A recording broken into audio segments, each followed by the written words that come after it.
You're listening to In the Chair, a podcast for Freemasons in England, the UK and around the world.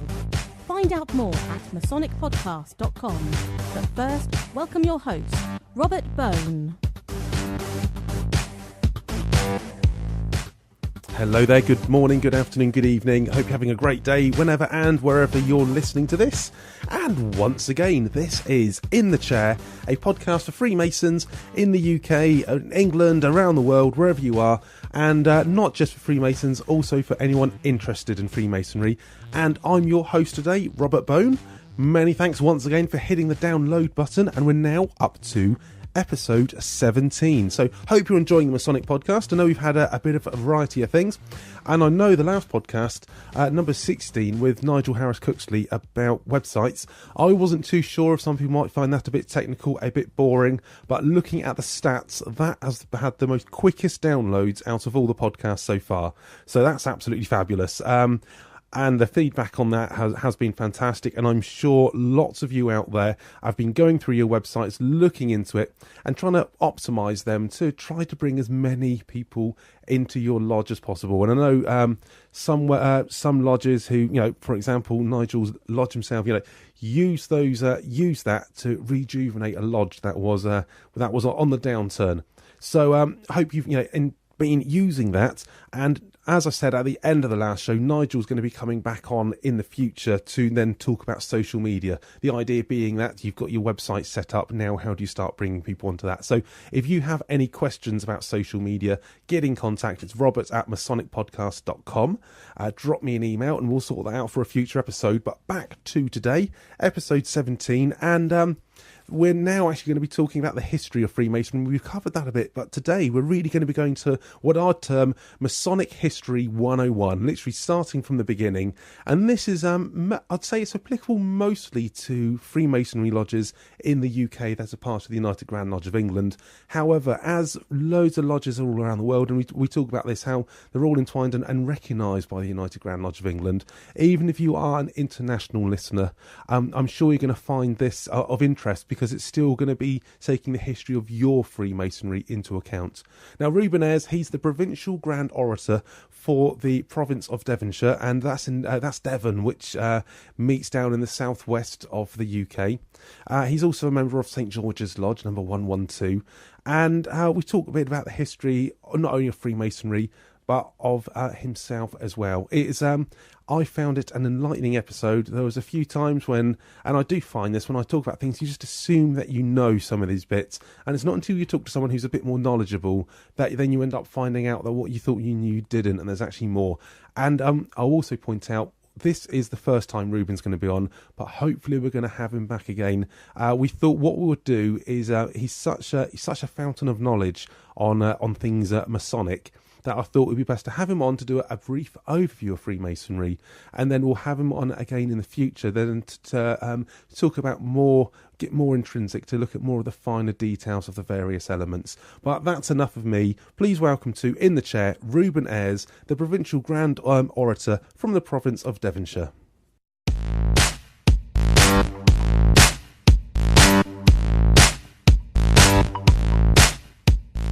Please welcome to In the Chair, the Masonic podcast, Reuben Ayres. Now, Reuben is the Provincial Grand Orator for the Province of Devon. Welcome to In the Chair, Reuben. Rob, thank you very much. Delighted to be here.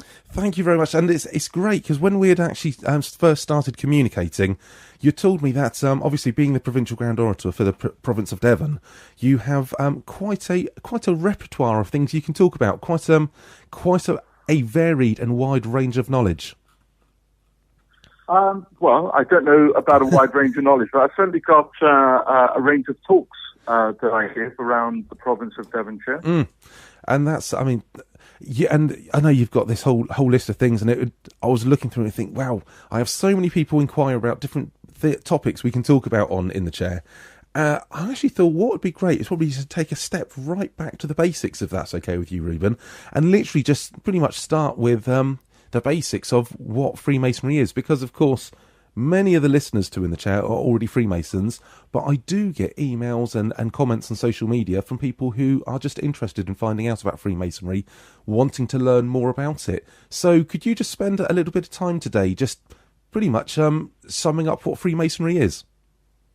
Yeah, I'll do my best. Great. I think one of the great things about Freemasonry for me, and in fact it's the subject of one of the talks I give, is that it's different things for different people. Right. You know, I mean, it's the world's largest secular fraternal society. Right.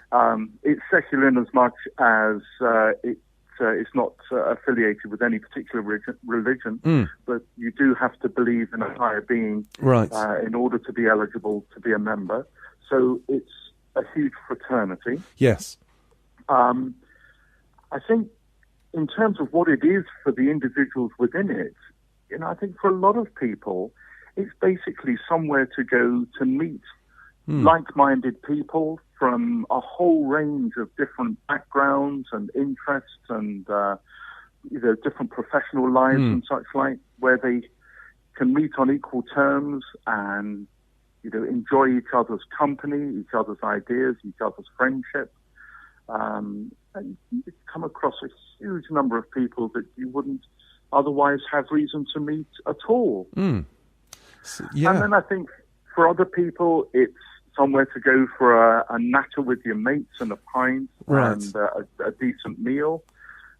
And then there's other levels of it. There's the history, the philosophy, the spiritual aspects of it, and then, of course, the ritual that is perhaps one of the most attractive things at a deeper level, really. Yeah, I mean, it covers...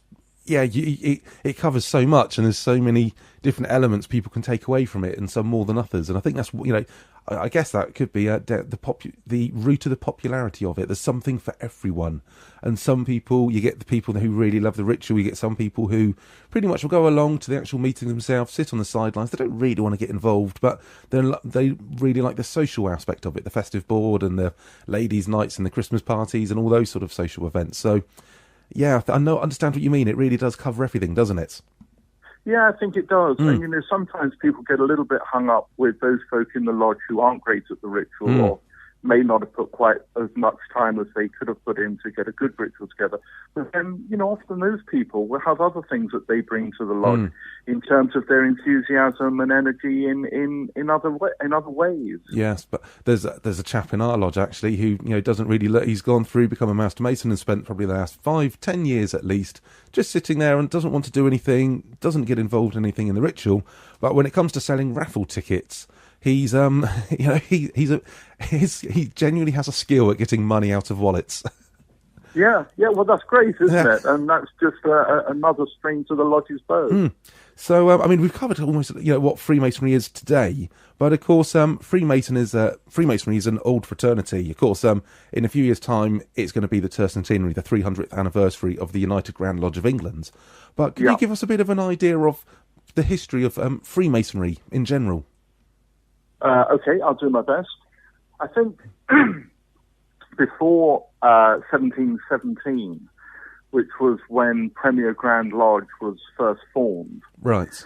Before that, it's very difficult to know precisely what was going on. I mean, there certainly was Freemasonry at that time because in 1717, the four London lodges came together and formed Premier Grand Lodge.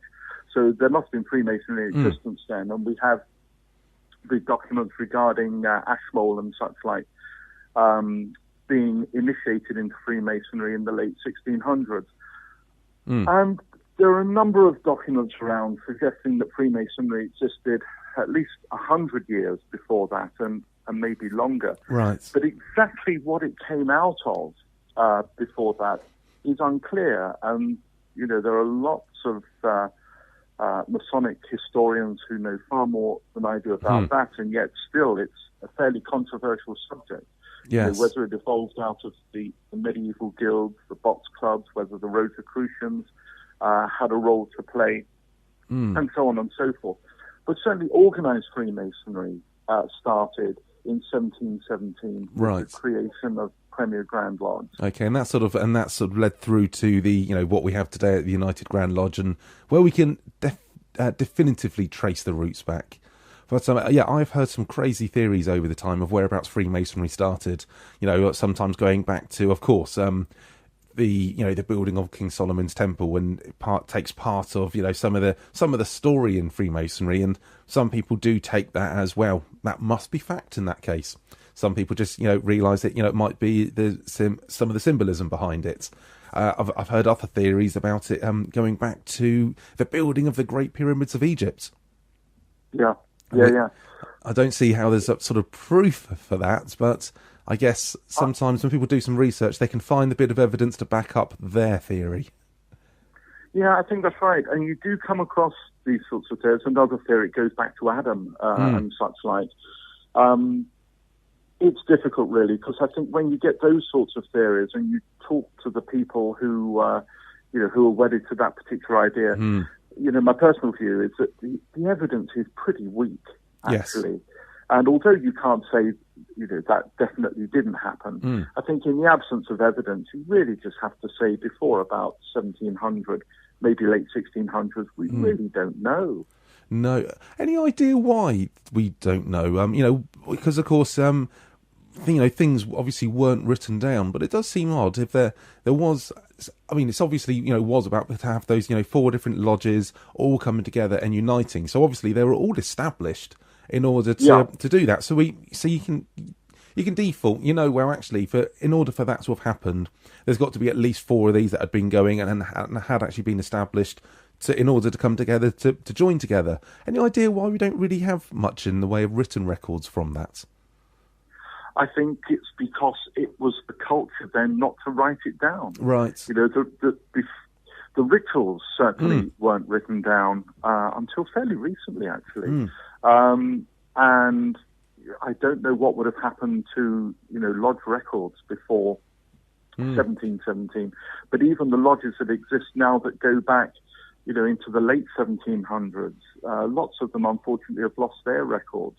Right. So I think it was just a part of the culture of Freemasonry then not to write things down. It was all passed on by word of mouth. Yes. And, there it is. There's very little, if any, written record before about 1700 that you can refer to.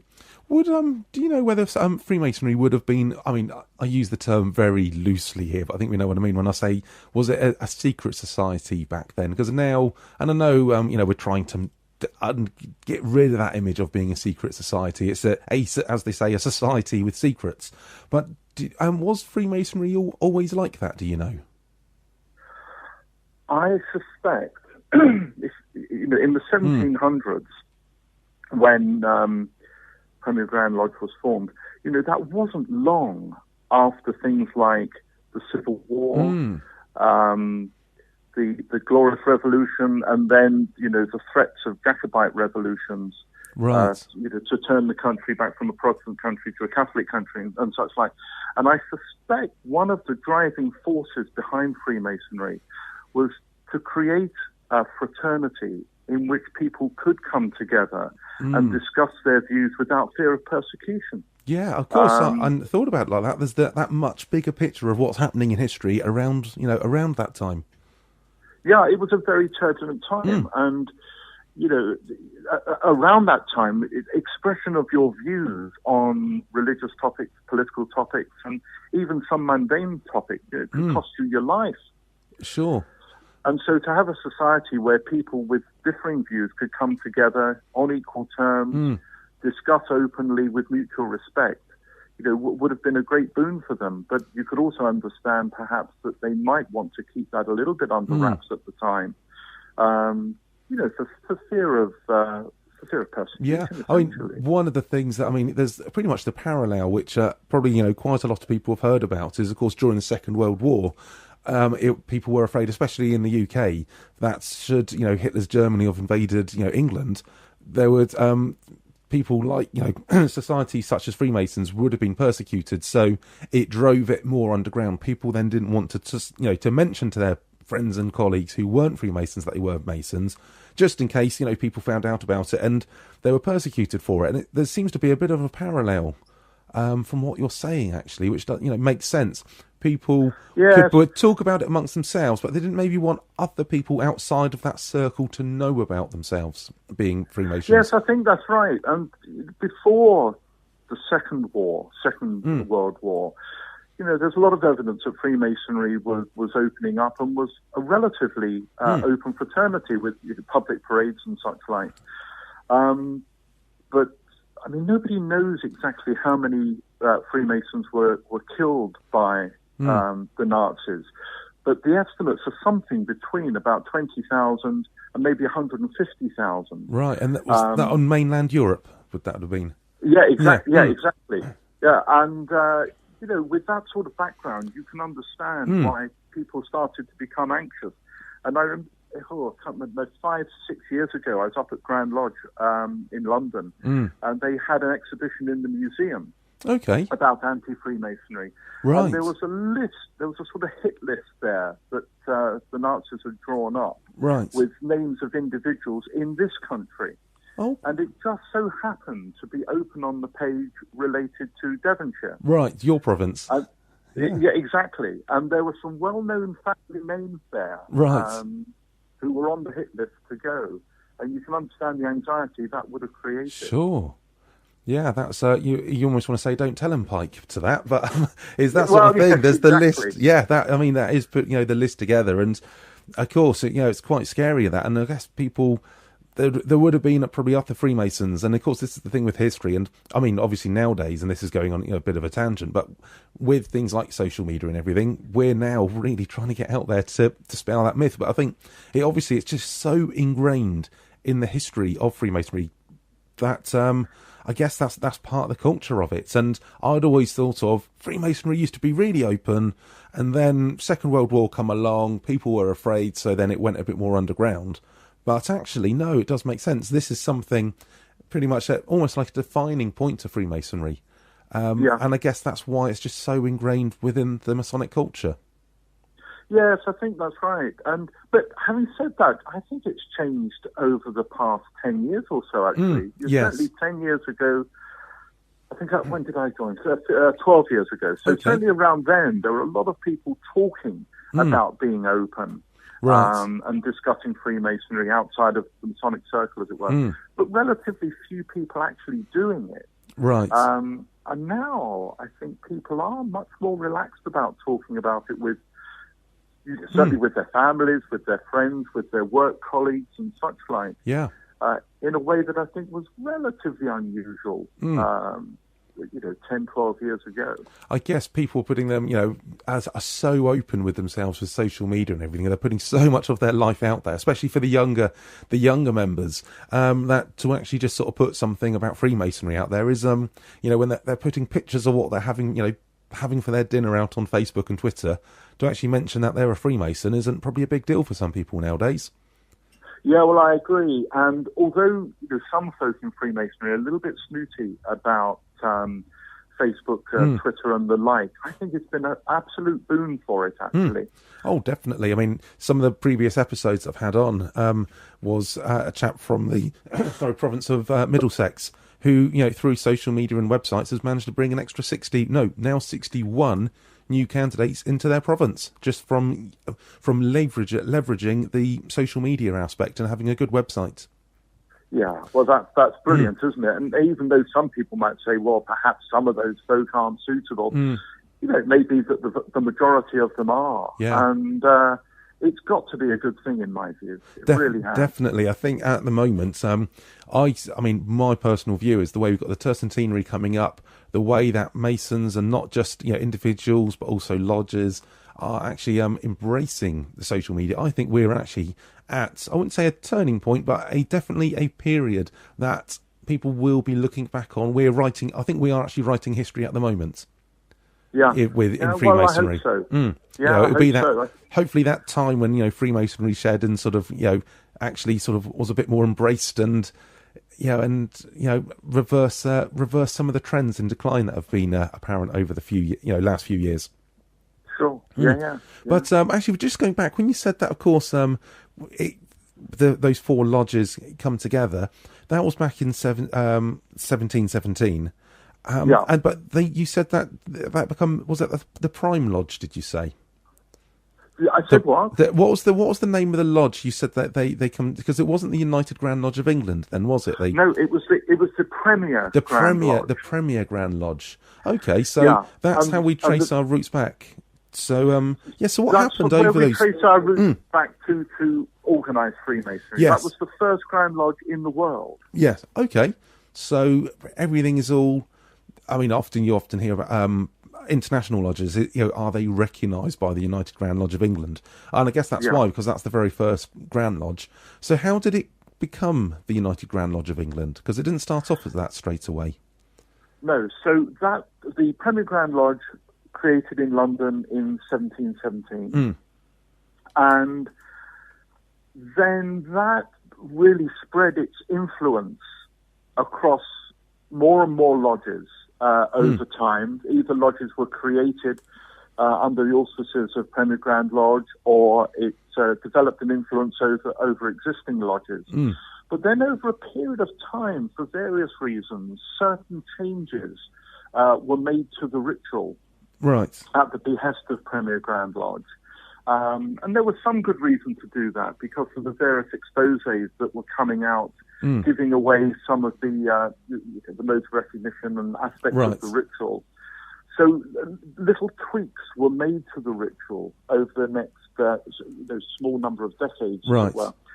And then in about 1750, a sufficient resistance had gathered to those tinkerings with the ritual, that a breakaway Grand Lodge called the Ancients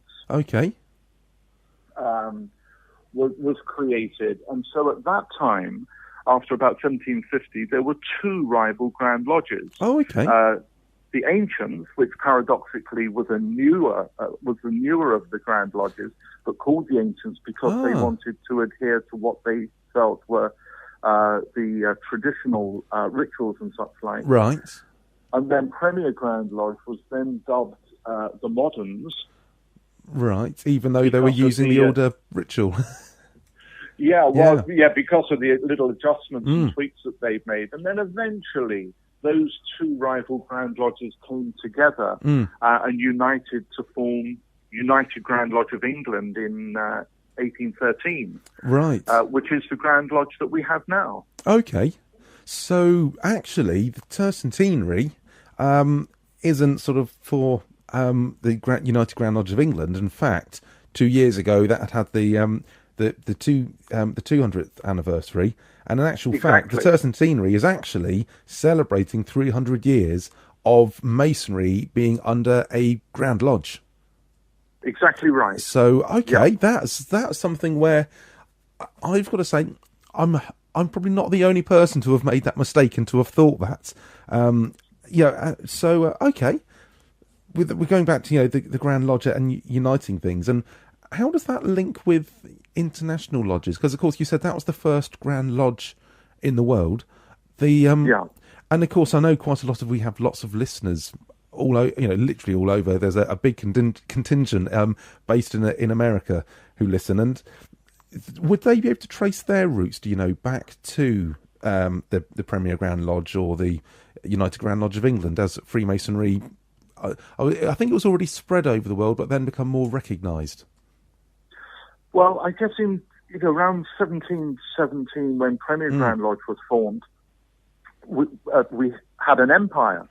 As a country, we had an empire, and through that, partly through our business connections, our political connections, and military connections across the world, Freemasonry spread to the four corners of the globe, as it were. Right. And then over a period of time, as our influence diminished, those countries decided to establish the pre-existing lodges there under their own Grand Lodges. Right, so they're almost breakaways actually from that Premier Grand Lodge or the United Grand Lodge of England. Of course, I didn't think about that. And again, I know I said it earlier on, we've got to look at Freemasonry in the context of history as a whole and not just by itself.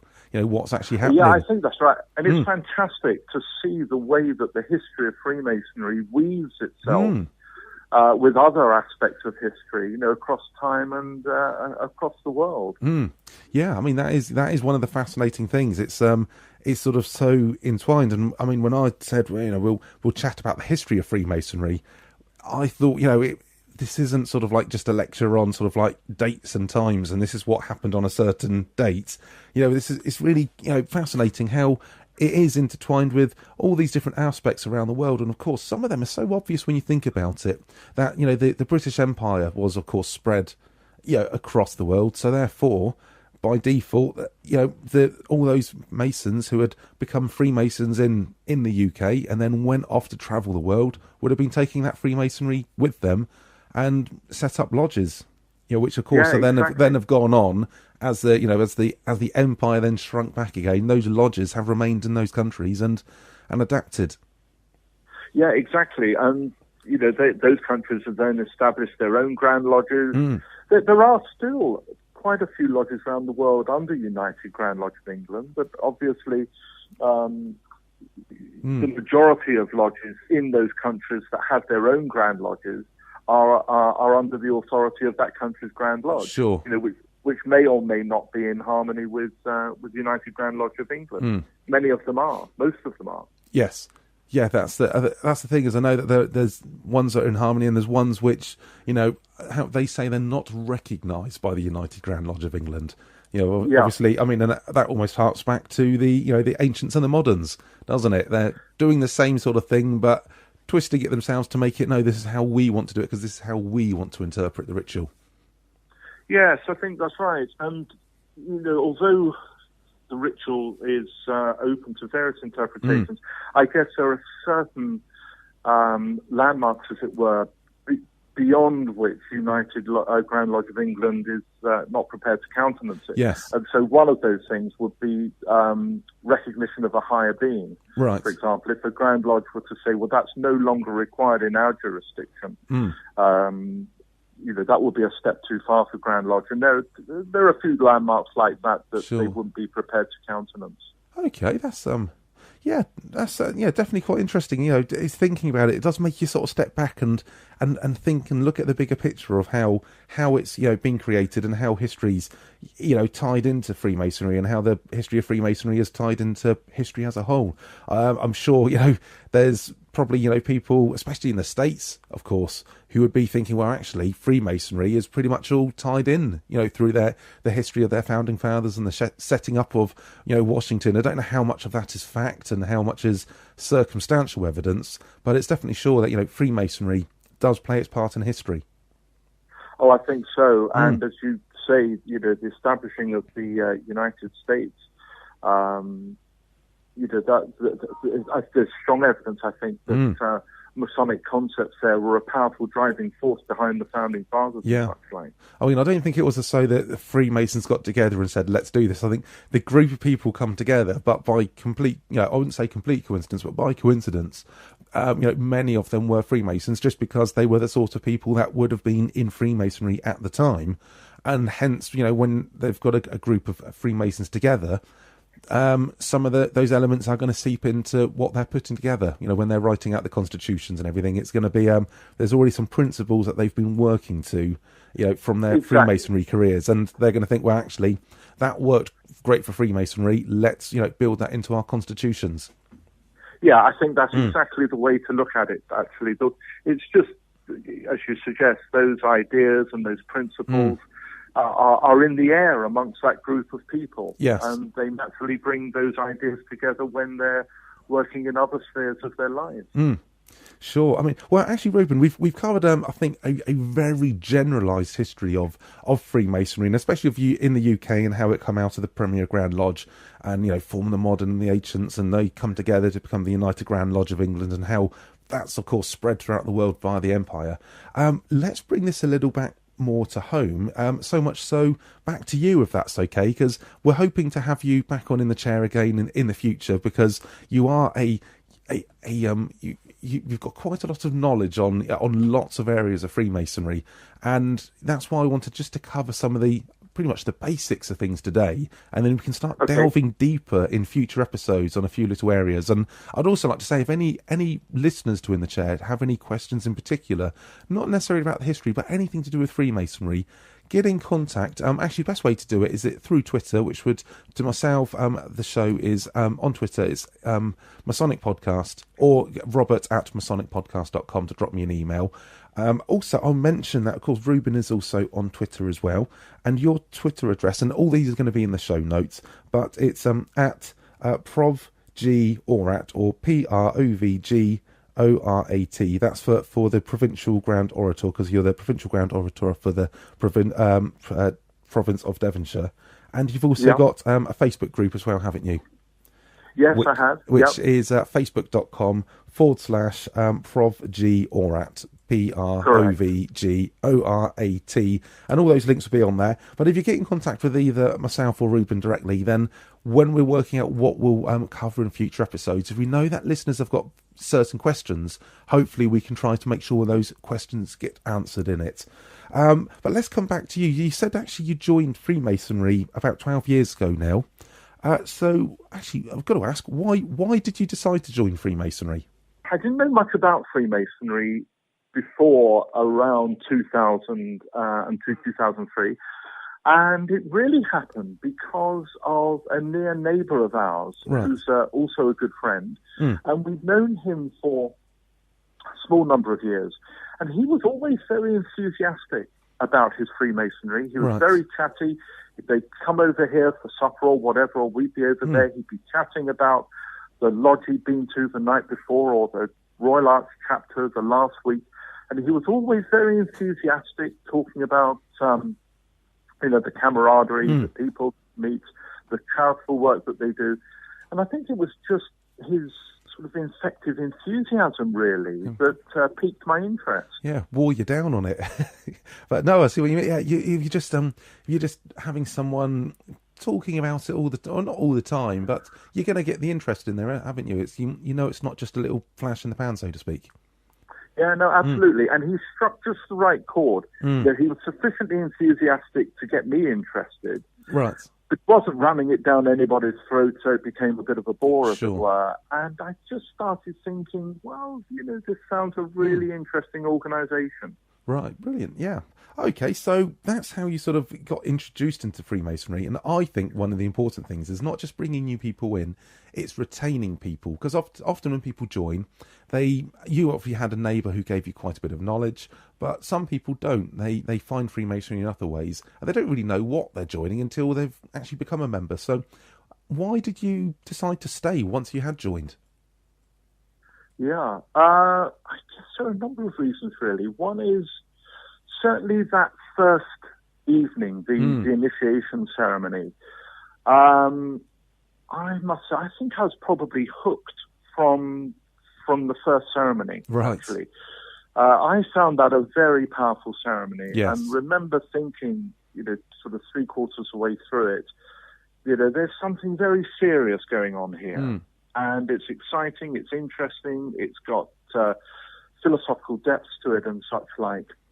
And it's been that aspect, I think, that the ritual and the history and philosophy that's weaved into it. Yes, of course. That's the thing that's kept my interest up. And you can explore that aspect forever, it seems, and never come to an end, really. So that's the thing that's maintained my interest over the years. Okay, yeah, I mean, I think it harks back to what we were saying right at the beginning. There's just so much variety that there is, something for everyone, and it seems that, it's not just one thing. There's a whole loads of bits that, you're interested in with Freemasonry.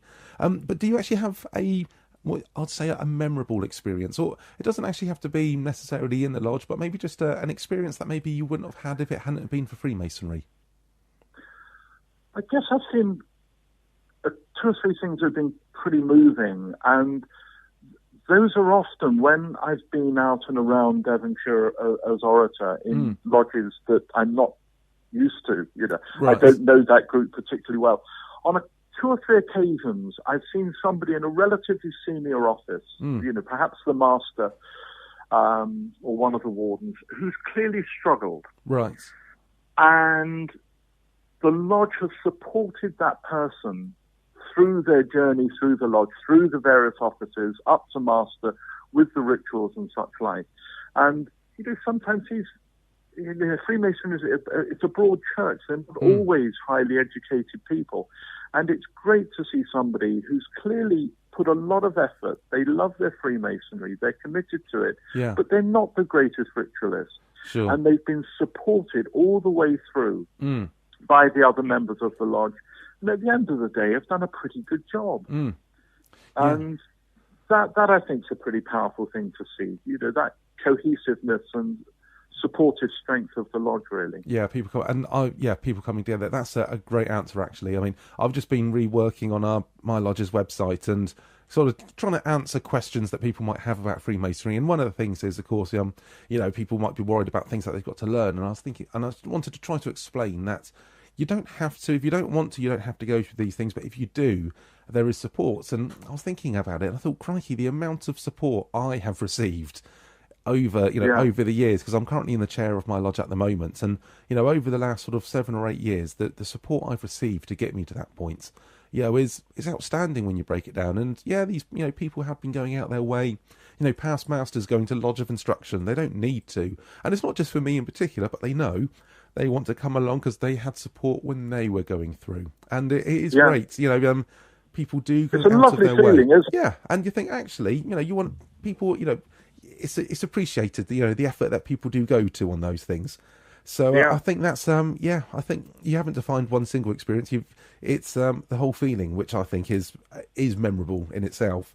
So would you have any advice for anyone who's looking to join? Maybe someone has found this podcast because they are interested in Freemasonry, considering it. Maybe they don't, and this is the thing happening a lot nowadays. People are coming to Masonry on their own by finding it on the internet, looking at things, listening to things like the podcast. Any advice to someone out there who's thinking of joining? I would say, is this assuming that they know somebody who is a Freemason? Well, maybe, I don't know, maybe they do and they're looking, or maybe they've just literally, they're researching on their own and they've happened to find, a few websites on the podcast, or, someone who's interested in Freemasonry. Yeah. Well, there's a lot of good resources now, that one can explore. But I think, if somebody is considering taking the plunge, as it were, then probably the best thing is either through one of the Provincial Grand Lodges to get in touch. And the reason I say that is that basically I think if somebody is sufficiently interested, having explored what's out there, then they're probably going to be a good person for Freemasonry because they have the right sort of interest and energy and such like. But I think it is very important that people join the right lodge for them.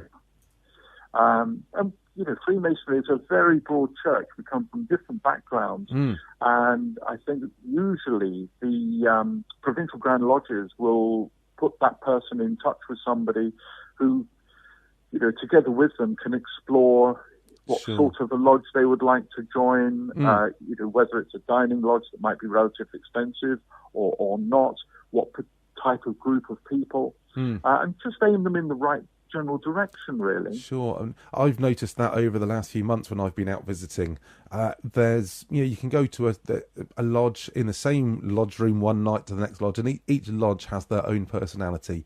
And I'd never thought of it quite like that before. But yes, it's important to, if you are, actually, I definitely agree with you. If someone is interested enough to find out about Freemasonry and think, I wonder if this is something suitable I would like to join, then I think by default, then yes, you are the sort of person who actually would make a good Freemasonry. Make a good Freemason to go into Freemasonry. But that's a great idea something I'd never thought of, is to just to look into what lodge you actually want to join, and they do have their own personalities. I think so, and it's not that one lodge is necessarily better than another. We all think our lodge is the best lodge in the world, as it were. But one lodge may be better than another for a particular person with a particular background and interest and personality and such like.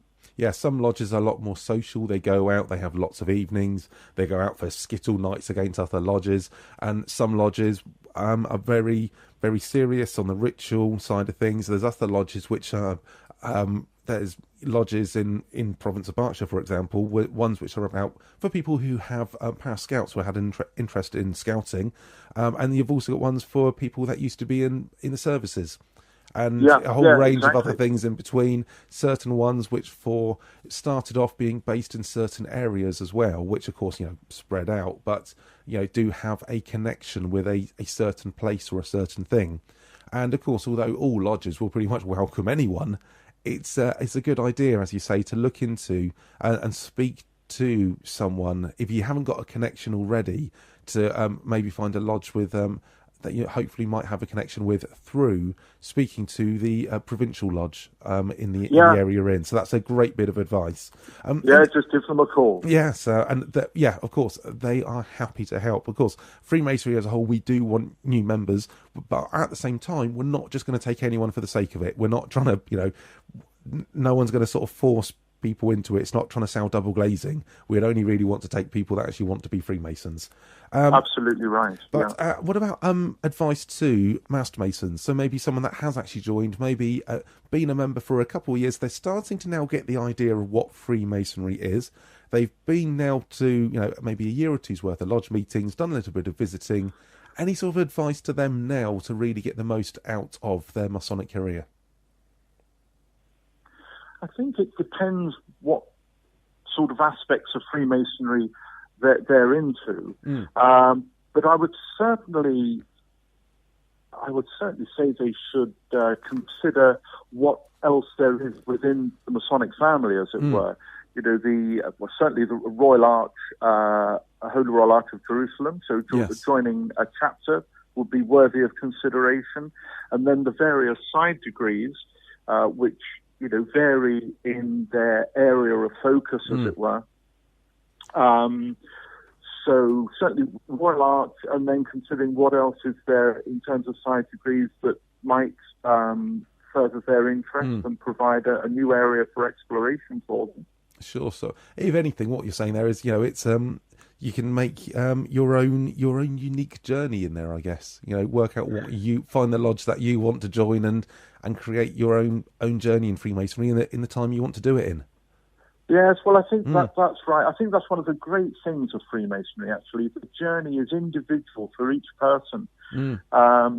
And it may be, if you're suggesting there are different types of lodges about the place, that person might have joined a particular lodge, but there might be another lodge around and about that provides something extra for them. Of course. So they might want to consider joining a second lodge, perhaps. Yeah, that's another great thought, actually. Yeah, you join, you have your mother lodge, but for example, when I was saying the Combined Services Lodge, that happens in Berkshire, that was only set up, quite recently. They've just had their first year. I was at their not at their first installation after coming into existence last year, and that's all made up from past members of other lodges who then realise they all have something in common, but now they are now bringing in brand new candidates.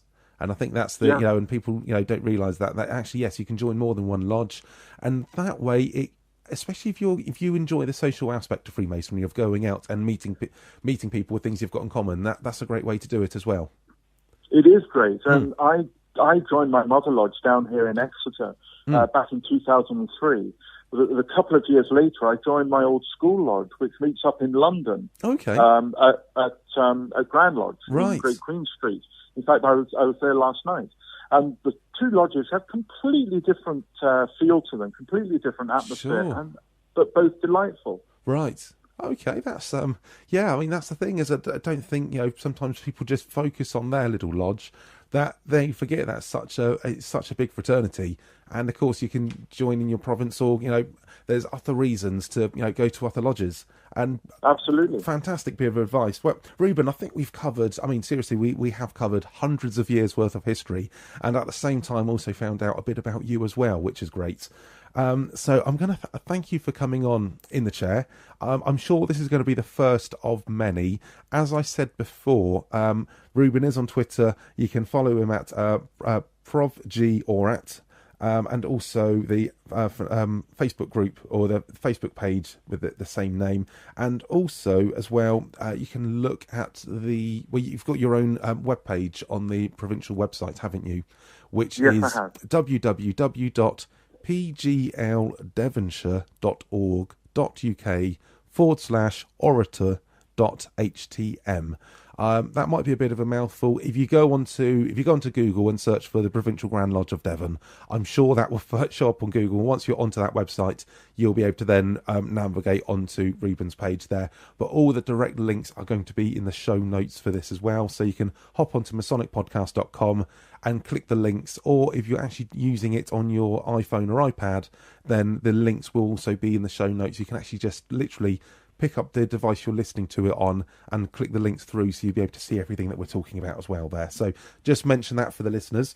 Reuben, we will have you back on soon. I'm not too sure what topic we're going to cover, and if any of the listeners want to contact me and ask any questions, then hopefully we can try to tailor some future episodes to answer those questions for people. I'd be absolutely delighted, Rob, and thank you ever so much for inviting me on. No worries. It genuinely has been an absolute pleasure. I always find that I always learn something, and I know, and I regularly get comments from people that say, when I listen to the Masonic podcast, or I always learn something. And I'm sure that people have definitely learnt things, not only from the UK-based Masons, who are probably learning actually a bit more about their own history. I know lots of people internationally know that their lodges, that their own national lodges, do have that connection with the United Grand Lodge of England. And I know they actually find it fascinating, because they realise that it might not be directly, but they're still learning about something part of their history, but indirectly, because they know it's sort of like, it's almost like the root of where the Freemasonry actually started from. So absolutely. So I'm going to say, on behalf of myself and of course all the listeners to In the Chair, many thanks, Reuben, for coming on, and hopefully we'll speak to you again soon. Yeah, thanks, Rob. Keep up the good work. You're doing a terrific job with the podcast. Thank you very much, Reuben.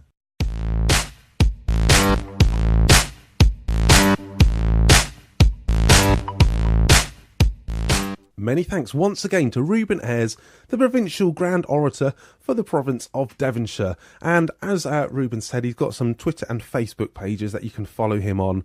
On Twitter, it's ProvGOrat, and Facebook, it's facebook.com/ProvGOrat. That's ProvGOrat, and that's obviously for Provincial Grand Orator. So that's the abbreviated version. Make sure you follow him on there.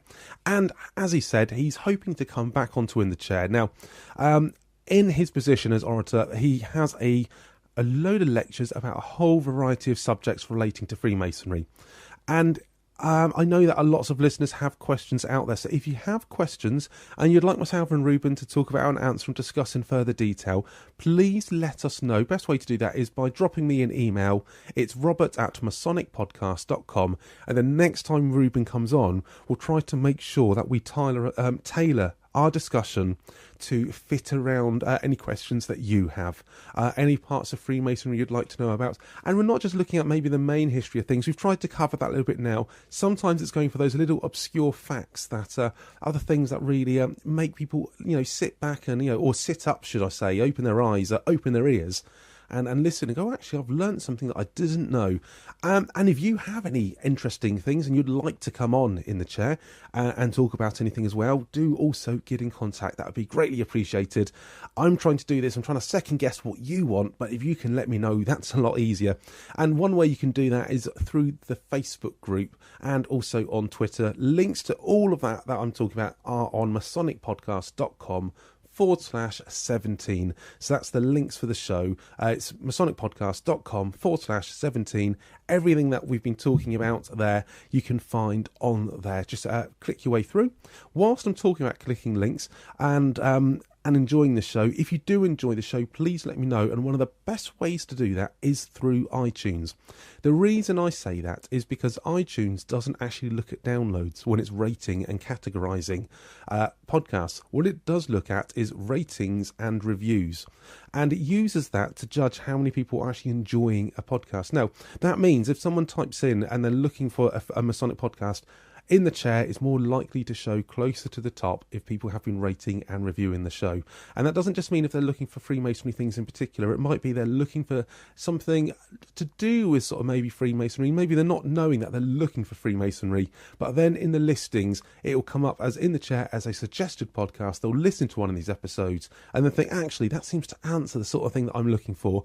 And it might be that we actually bring new people into Freemasonry. So not only does it help me, let me know that you're out there listening and you're enjoying, but it also might help other people find the show. An easy way to do that, if you're not on iTunes, is to go to masonicpodcast.com/iTunes. You need to actually open it up in iTunes in order to leave the ratings and reviews, and also it allows you to subscribe. So I just thought I'd get that little plug in for the show. It would be greatly appreciated if you can do that. I've had a great time, and I'm sure you did too. I'm sure you've learnt a few things. Once again, many thanks to Reuben for taking the time out. We're going to have him back on soon. I'm hoping you're enjoying the variety of shows that we've been having on In the Chair. Remember, all the notes for this is masonicpodcast.com/17. I think I actually said that a bit ago. I'm going to let you get on. Have a great week. I'll speak to you again next week. I've been Robert Bone. You've been listening to In the Chair. Many thanks. Speak to you soon.